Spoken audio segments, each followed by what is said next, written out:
దేవునికి స్తోత్రం. హల్లెలూయా.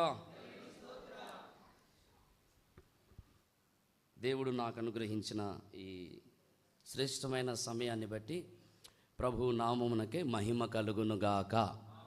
అందరం ఒకసారి రెండు చేతులు పైకెత్తి దేవునికి స్తోత్రం చెల్లిద్దాం. హల్లెలూయా, హల్లెలూయా.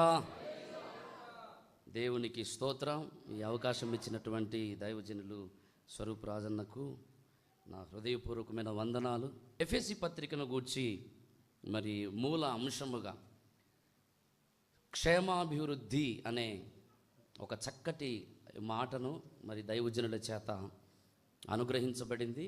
ఈ సందర్భంగా ఆ పదాన్నే మనం ఆలోచించడానికి మరి దేవుడిచ్చిన ఈ శ్రేష్టమైన అవకాశం, దానిని గూర్చి ఈ పత్రికను గూర్చి దైవజనులు ఉదయం సుందర్రావు అన్న, అలాగే శాస్త్రి అన్న గారు, థామస్ అన్న గారు వీటిని గూర్చి చాలా స్పష్టంగా తెలియజేశారు.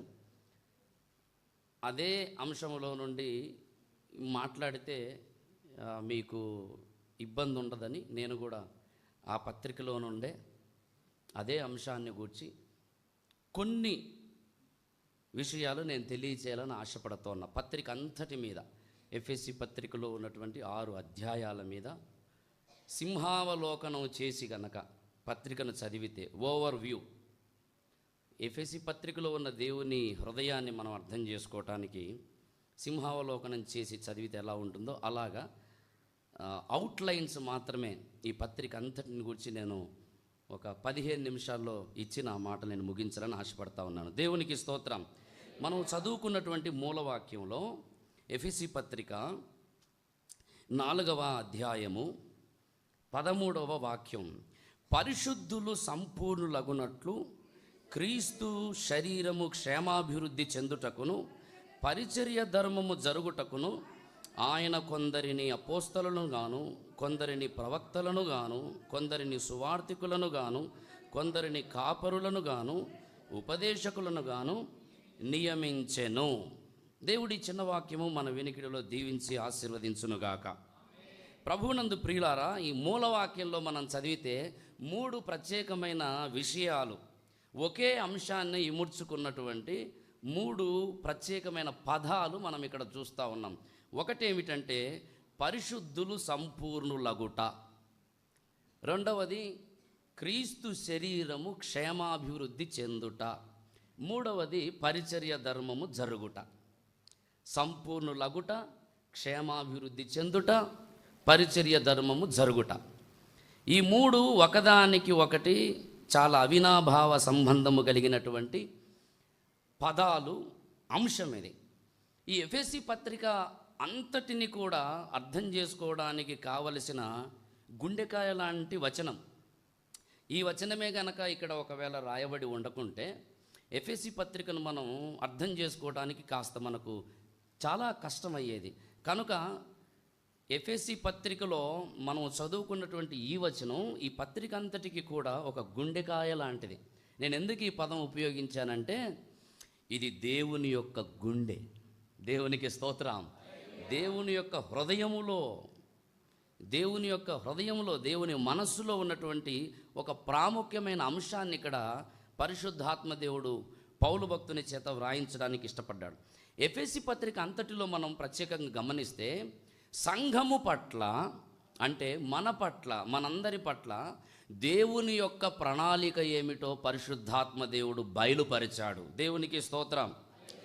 ఎఫెసీ పత్రిక 2వ అధ్యాయంలో అసలు విశ్వాసి యొక్క స్థితి ఏమిటి, ఒక వ్యక్తి యొక్క స్థితి ఏమిటంటే 2వ అధ్యాయం 1వ వచనంలో మనం చూసాం ఉదయాన్నే, అపరాధముల చేతను పాపముల చేతను చచ్చిన వారై ఉండగా, అంటే 2వ అధ్యాయము 1, 2, 3 వచనాలలో మనం గమనిస్తే మానవుని యొక్క స్థితి వివరించబడుతుంది. సమాధుల తోటలో ఉన్నాడు మానవుడు, ప్రపంచ ధర్మమును అనుసరిస్తున్నాడు, ప్రేరేపించే శక్తిని అనుసరిస్తూ మనస్సు యొక్కయు శరీరం యొక్కయు కోరికలను నెరవేర్చుకొనుచు దైవోగ్రతకు పాత్రుడుగా ఉన్నాడు అని మానవుని గూర్చి, మానవుని యొక్క స్థితిని గూర్చి, తన పాపమును బట్టి పొందే పరిస్థితిని గూర్చి పరిశుద్ధాత్మ దేవుడు పౌలు ద్వారా ఇక్కడ రాయించాడు.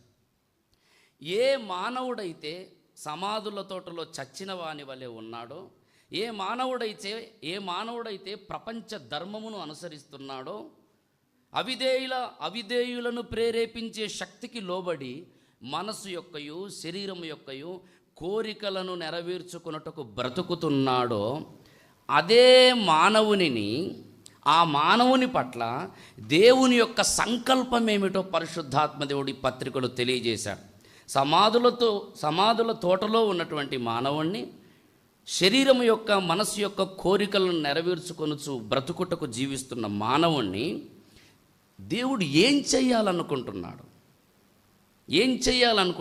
ఎందుకు తన్ను తాను అటువంటి వ్యక్తి కొరకు అప్పగించుకున్నాడంటే, మీరు చూడండి, ఈ పత్రికలోనే కొన్ని ప్రత్యేకమైన విషయాలు నేను తెలియజేస్తాను. 5వ అధ్యాయం ఇప్పుడు చూడండి, 5వ అధ్యాయం 1వ వచనం.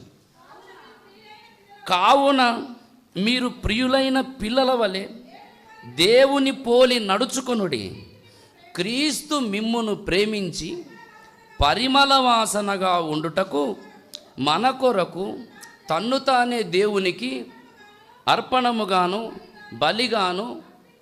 ఈ వచనాలను మీరు దయచేసి అండర్లైన్ చేసుకోండి, లేదంటే రాసుకోండి మీ నోట్బుక్లో. మీరు తర్వాత చదువుకుంటే చక్కటి దేవుని ప్రణాళిక మీకు అక్కడ చాలా స్పష్టంగా తెలియజేయబడుతుంది. వీటిని ఎవరు నిర్లక్ష్యం చేయకండి.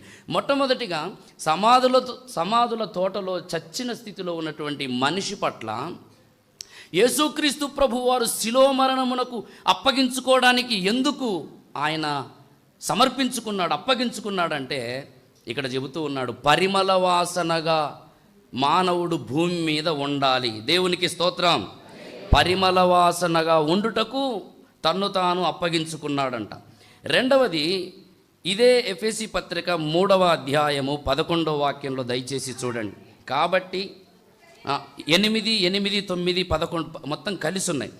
దేవుడు మన ప్రభువైన క్రీస్తు యేసునందు చేసిన నిత్య సంకల్పము చొప్పున పరలోకములో ప్రధానులకును అధికారులకును సంఘము ద్వారా తన యొక్క నానా విధమైన జ్ఞానము ఇప్పుడు తెలియబడవలనని భూమి మీద ఒక సంఘం ఏర్పడటం కోసం తన్ను తాను అప్పగించుకున్నాడు.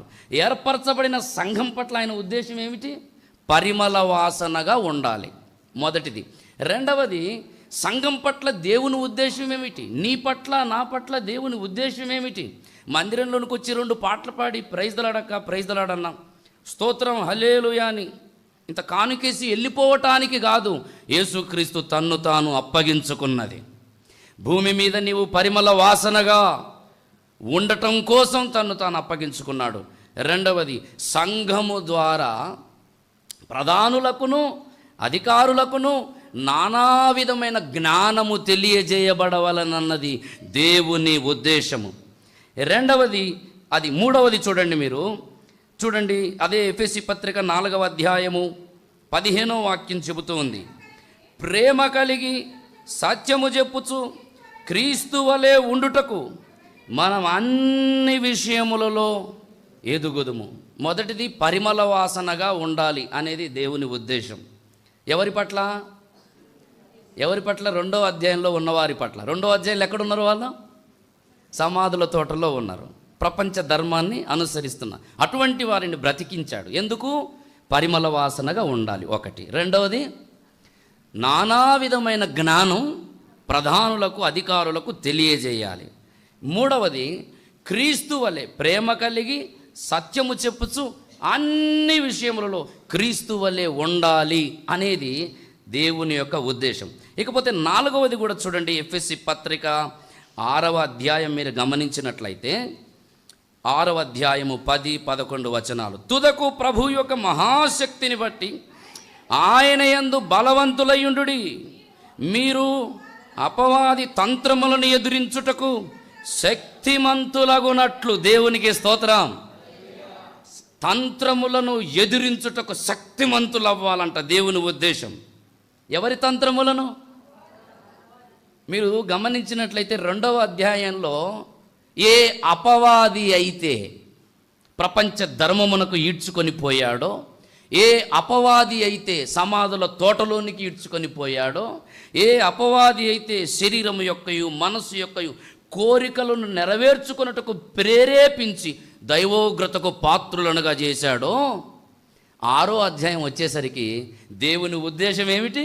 అదే అపవాదిని చితకదొరక్కాలనేదే దేవుని ఉద్దేశం. దేవునికి స్తోత్రం. సంఘములోనికి నువ్వు చేర్చబడింది ఇంత గొప్ప ప్రణాళికతో దేవుడు సంఘములోనికి నిన్ను చేర్చాడు. ఈ రోజున చాలామంది మందిరం, యేసుప్రభువుని నమ్ముకున్నానండి, మందిరానికి వెళ్తున్నాయి. ఎందుకు వెళ్తున్నావు? కారణం ఏమిటి? నీతో, నీ పట్ల దేవునికి అనంతమైన ప్రణాళిక ఉంది, అద్భుతమైనటువంటి భావం దేవుడు మన పట్ల కలిగి ఉన్నాడు. దేవునికి స్తోత్రం. ఇంకొక మాట కూడా మీరు గమనించినట్లయితే, మనం గమనించినట్లయితే ఇదే ఎఫెసీ పత్రిక 5వ అధ్యాయము 27వ వాక్యం చూడండి. అటువలే క్రీస్తు కూడా సంఘమును ప్రేమించి అది కలంకమైనను ముడతయైనను అట్టిది మరి ఏదైనను లేక పరిశుద్ధమైనదిగాను నిర్దోషమైనదిగాను మహిమగల సంఘముగాను ఆయన తన ఎదుట నిలవబెట్టుకొనవలెనని యేసుప్రభు వారు అప్పగించుకున్నాడు. మొదటిది ఏమిటంటే పరిమళ వాసనగా ఉండటం కోసం అప్పగించుకున్నాడు 5:1. ఇప్పుడు రెండవది ఇక్కడ ఎందుకు అప్పగించుకున్నాడు? మహిమగల సంఘముగాను రూపొందించబడాలా. దేవునికి స్తోత్రం. సామాన్యమైన విషయం కాదు. సమాధుల తోటలో నుంచి లేచిన తర్వాత అయిపోయింది అనుకోవద్దు. నీ అంశాలు చూడండి. మొదటిది పరిమళ వాసనగా ఉండాలి. రెండవది నానా విధమైన జ్ఞానము తెలియజేయబడాలి. మూడవది అన్ని విషయములలో క్రీస్తు వలె ఎదగాలి. నాలుగవది సాతానును చితకదొరక్కాలి. ఐదవది మహిమగల సంఘముగా మారాలి. ఆరవది కూడా ఇదే ఎఫెసీ పత్రికలో పరిశుద్ధాత్మ దేవుడు పౌలు చేత రాయించాడు. 2వ అధ్యాయము 6వ వాక్యం చూడండి. క్రీస్తు యేసునందు ఆయన మనకు చేసిన ఉపకారము ద్వారా అత్యధికమైన తన కృపా మహదైశ్వర్యము రాబోవు యుగములలో కనపరచు నిమిత్తం. రాబోవు యుగములలో, గతించిన యుగాలు ఉన్నాయి, రాబోయే యుగాలు కూడా ఉన్నాయి. మనం ఉన్నటువంటి ఈ కాలం, మనం నివసిస్తున్న కాలం ఎటువంటి కాలం అంటే యుగ సమాప్తిలో మనం ఉన్నాం. ఈ యుగము సమాప్తి చేయబడిన తరువాత మరికొన్ని యుగాలు రాబోతున్నాయి. ఆ రాబోతున్నటువంటి యుగములలో మహిమగల సంఘముగా మారినటువంటి ఈమె, సమాధుల తోటలో నుండి వచ్చినటువంటి ఈమె, ప్రపంచ ధర్మమును, మనస్సు యొక్కయు శరీరం యొక్కయు కోరికలను నెరవేర్చుకొని బ్రతికిన ఈమె యేసు రక్తము చేత కడగబడి మహిమగల సంఘముగా మార్చబడి చివరికి ఎక్కడ కూర్చోవాలి? క్రీస్తుతో కూర్చోవాలంట. దేవునికి స్తోత్రం. రాబో యుగములలో ఎవరితో కూర్చోవడానికి నువ్వు పిలువబడ్డావు? యేసు క్రీస్తుతో కూర్చోవడానికి పిలువబడ్డావు. ఆర్ఆర్కే మూర్తి గారు ఒక పాట రాశారు. ఇదే నా కోరిక నవజీవన రాగమాలిక, నవజీవన రాగమాలిక, యేసులాగా ఉండాలని, యేసుతోనే నడవాలని, యేసులాగా ఉండాలని, యేసుతోనే నడవాలని, క్రీస్తు యేసుతో సింహాసనము పైకెగసి కూర్చోవాలని, క్రీస్తు యేసుతో సింహాసనము పైకెగసి కూర్చోవాలని, ఇదే నా కోరిక నవజీవన రాగమాలిక, ఇదే నా కోరిక నవజీవన రాగమాలిక, నవజీవన రాగమాలిక. దేవునికి స్తోత్రం. మన డెస్టినేషన్, క్రైస్తవ భక్తికి ముగింపు ఏమిటంటే క్రీస్తుతో కూర్చోవాలి. యేసన్న గారు ఒకసారి ఒక చిన్న ఉదాహరణ చెప్పారు. యేసుప్రభు వారి దగ్గరికి నేను వెళ్ళినప్పుడు యేసుప్రభు వారు ఒకవేళ యేసన్న కూర్చో నా పక్కన సింహాసనం వేసా, కూర్చో అంటే నేను కూర్చోనయ్యా అని అంటాడంట. నేను కూర్చోనయ్యా అక్కడ. అరే సింహాసనం వేసా కూర్చో, నీకు నేను కూర్చోనయ్యా అక్కడ. సింహాసనం వేసా నీకు కూర్చో, నేను కూర్చోనయ్యా అక్కడ. ఆ సింహాసనం నాకొద్దు. మరి ఎక్కడ కూర్చుంటావు? నీ మీద కూర్చుంటా, నీతో కూర్చుంటా. దేవునికి స్తోత్రం. యేసు ప్రభు ఏమన్నాడు ప్రకటన కింద, జయించు వానిని నాతో కూడా నా సింహాసనమందు కూర్చుండనిత్తును. దేవునికి స్తోత్రం. నీ భక్తికి ముగింపు, నీ భక్తిలో ఉన్నటువంటి తారాస్థాయి యొక్క అనుభవం అది. ఈ అనుభవం పొందటం కోసమే సంఘము భూమి మీద, ఈ అనుభవాలు పొందటం కోసమే, దేవుని మనస్సులో ఉన్న ఈ సంకల్పం నెరవేర్చబడటం కోసమే సంఘము భూమి మీద సంపూర్ణతలోనికి రావాలి. దేవునికి స్తోత్రం. ఈ అనుభవం భూమి మీద సంఘం పొందాలంటే క్షేమాభివృద్ధిలోనికి రావాలి. ఈ అనుభవం భూమి మీద సంఘం పొందాలంటే పరిచర్య ధర్మము నెరవేర్చబడాలి. దేవునికి స్తోత్రం. సంఘము క్షేమాభివృద్ధి చెందాలి. క్షేమాభివృద్ధి చెందబడటం అంటే కట్టబడటం.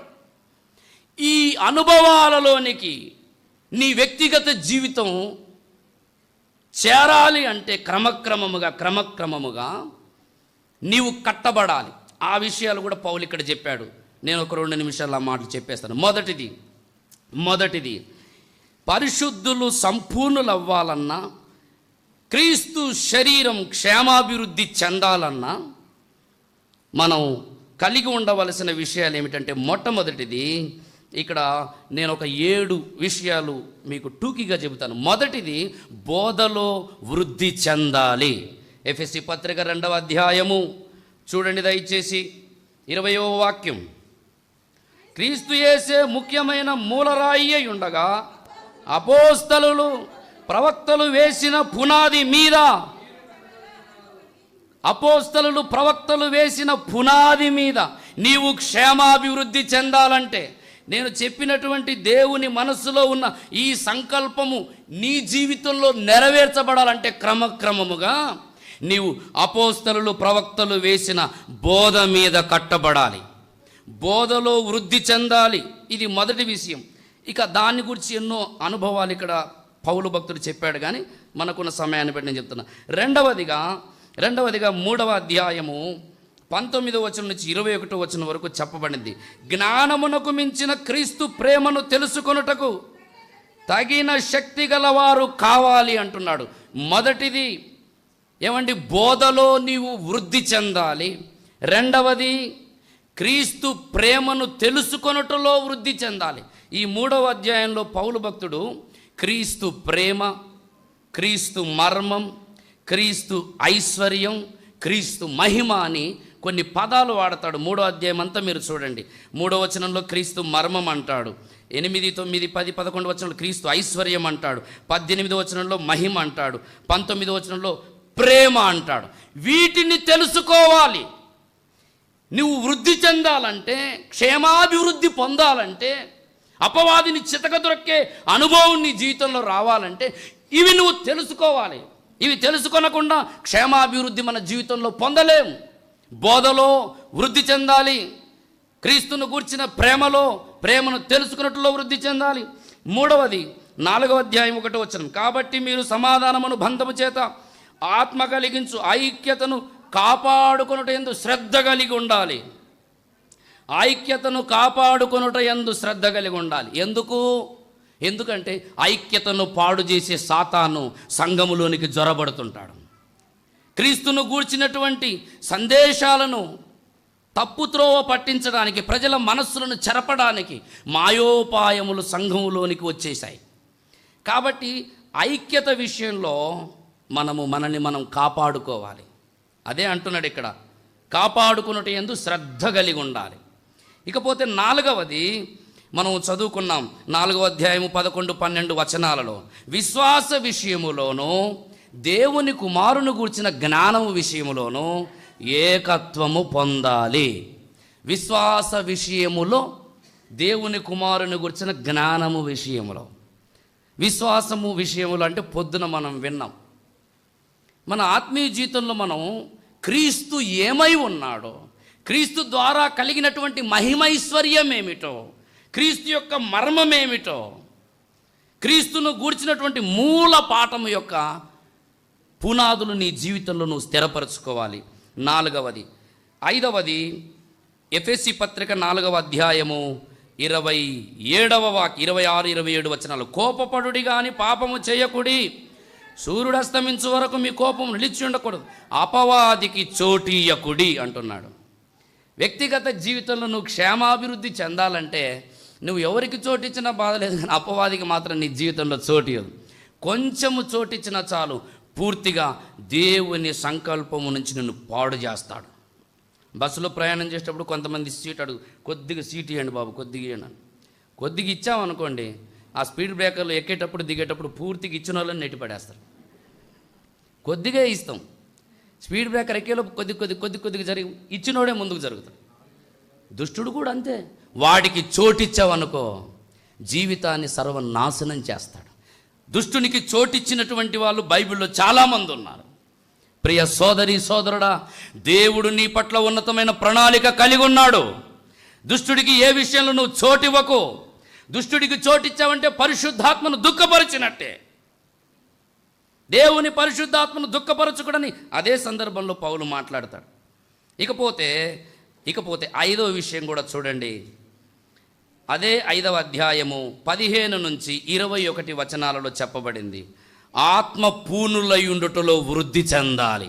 మొదటిది బోధలో వృద్ధి చెందాలి, 2 ప్రేమలో వృద్ధి చెందాలి, 3 ఐక్యతలో వృద్ధి చెందాలి, 4 విశ్వాసము జ్ఞానము విషయంలో వృద్ధి చెందాలి, 5 ఆత్మ పూర్ణులయుండుటలో వృద్ధి చెందాలి. అదే అంటున్నాడు పౌలు 18, మరియు మద్యముతో మత్తులయుండకుడి, దానిలో దుర్వ్యాపారము కలదు, అయితే ఆత్మ పూర్ణులై ఉండుడి. దేవునికి స్తోత్రం. ఆత్మ పూర్ణులై ఉండుడి. ఈ చివరి దినములలో దేవుని యొక్క సంపూర్ణమైన సంకల్పం నీ జీవితంలో నెరవేరాలంటే, నీవు క్షేమాభివృద్ధి చెందాలంటే ఆత్మ పూర్ణులమై ఉండుట ఆవశ్యకం. ఆత్మానుభవం లేకుండా, పరిశుద్ధాత్మ యొక్క నింపుదల పొందకుండా, ఆత్మ వరాలను అనుభవించకుండా, ఆత్మ ఫలం పొందకుండా మనము క్షేమాభివృద్ధి చెందలేము. ఇకపోతే మరొక విషయం కూడా చూడండి. 6వ అధ్యాయము 10-17 వచనాలు మనం చూస్తే, పోరాడుటలో మనం వృద్ధి చెందాలి. ఇది ఆఖరిది, పోరాడుటలో వృద్ధి చెందాలి. ఇకపోతే అదే 6వ అధ్యాయము 18-20 వచనాల వరకు చెప్పాడు. చెప్పండి. ప్రతి స్థలమందు 18, ఆత్మ వలన ప్రతి సమయమందును ప్రతి విధమైన ప్రార్థనను విజ్ఞాపమును చేయిచు ఆ విషయమై సమస్త పరిశుద్ధుల నిమిత్తము పూర్ణమైన పట్టుదలతో విజ్ఞాపనము చేయిచు మెలకువగా ఉండుడి అన్నాడు. ఆత్మ వలన ప్రతి సమయమందు ప్రతి విధమైన ప్రార్థన చేసేటటువంటి వారముగా మనం ఉండాలి. ఆత్మలో ప్రార్థన, ఆత్మ వలన ప్రార్థన. ప్రార్థనలో ఆత్మలో ప్రార్థన, ఆత్మలో చేసే ప్రార్థనలో నువ్వు వృద్ధి చెందాలి. ఉదయం అన్న చెప్పారు కదా, విశ్వాసం ఉంటుంది, అసాధారణమైన విశ్వాసం ఉంటుంది. సాధారణ విశ్వాసం, అసాధారణమైన విశ్వాసం. అలాగే ప్రార్థన ఉంటుంది, ఆత్మలో చేసే ప్రార్థన ఉంటుంది. ఎందుకు ఇక్కడ ఆత్మ వలన ప్రార్థన అన్నాడంటే, 10-17 వచనాలలో ఎవరున్నారు? అంధకార సంబంధమైనటువంటి దుష్ట శక్తులు ఉన్నాయి. వాటితో నువ్వు పోరాడాలంటే అవి కంటికి కనబడేవి కావు. ఆత్మలో నువ్వు ప్రార్థన చేయాలి. దేవునికి స్తోత్రం. ఆత్మలో ప్రార్థన చేసే అనుభవంలోనికి నువ్వు ఎదిగినప్పుడు దేవుని యొక్క ఉద్దేశాలు నీ జీవితంలో సంపూర్ణంగా నెరవేర్చబడతాయి. హల్లెలూయా.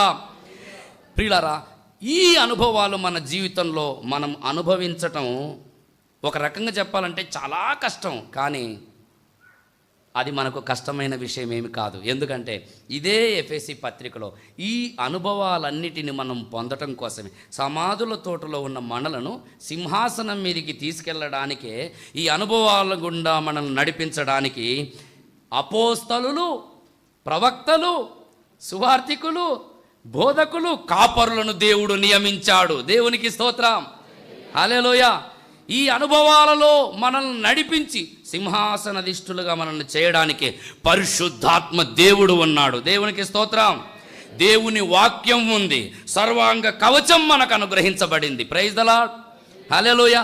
కనుక ఈ అనుభవాలలోనికి మన వ్యక్తిగత జీవితాలలో మనమందరం వెళ్ళుటకు దేవుని పరిశుద్ధాత్మ సహాయమును మనము సమృద్ధిగా అనుభవించుదుముగాక. తలలు వంచుకోండి, ప్రార్థన చేసుకుందాం.